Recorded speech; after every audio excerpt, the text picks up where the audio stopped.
students are putting their final touches on videos that they've made.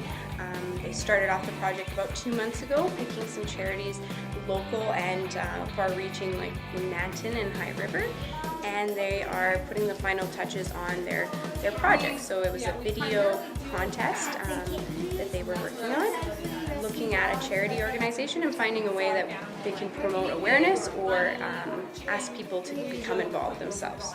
Our shelter facility only takes in cats. We're doing NAPS, the Nanton Animal Protection Shelter, and we did a fundraiser for it called Cupcakes for Kitties, and we brought cupcakes in and then they sold them to raise money to help. They're trying to build a new shelter or extend their shelter so they can have more room for more cats because they mainly deal in cats. So we had Rainbow Literacy, which is right in Vulcan, the Vulcan Food Bank. Another group chose Nanton Animal Protection Society, and another chose High River Animal Rescue as well, Heaven Can Wait. And they did some interview either over the phone or in person. Many took tours around just to see some of the history of the projects that have been going on locally. And then they came back and decided what were they going to do to help. So some students created cupcakes and took them for Cupcake for Kitty Day that Nanton Animal Protection Society put on in Nanton. And some other students started a school-wide food bank drop-off site so that there's always a place where people can bring those things to. And then another students group worked a little bit on promoting what Rainbow Literacy does to their family and friends and trying to promote the website. That's great and has lots of detailed information and has a little button that you can donate to that organization. We did it about making the cupcakes, and then we went to the fundraiser and we talked with volunteer workers there who a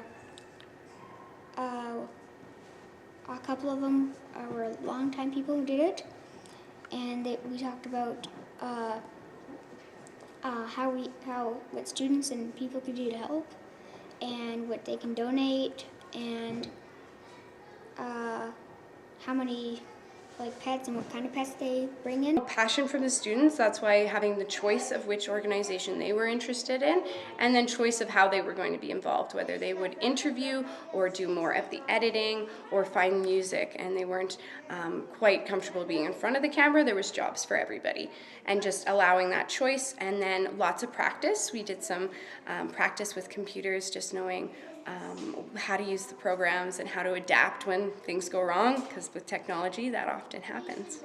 We're sending them to Next Vista Learning, and they decide, this is for our tech club, and they decide who do they think made the best video that explains best about their charity and what they're doing to help it, and then they pick it, and the winner, the $200 goes to that charity.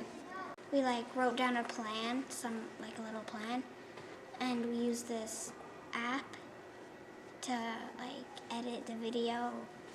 Letting kids try out technology and promoting anybody you know to just play around and see what comes out of it, and maybe find an organization that you are interested in featuring, and letting the Vulcan community know a little bit more about it. So students here at the school feeling empowered really helps them too, that they can feel like they can take those choices and those risks, and that it's okay to fail and they can move past that after. My strategy is to get the video to the point. It's more about getting the education for it. We just try to have fun. We don't try to make it look like we're trying to win. We just relax, have fun doing it. So what we do is when people need a hamper, we have carts here and we have the people come in and pick off the shelves what they would like. We let them know how much of something they can have depending on how many people it's for.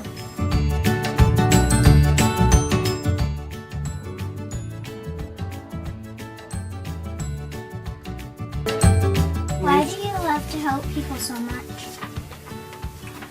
Because at one time I needed help and I had to come to the food bank.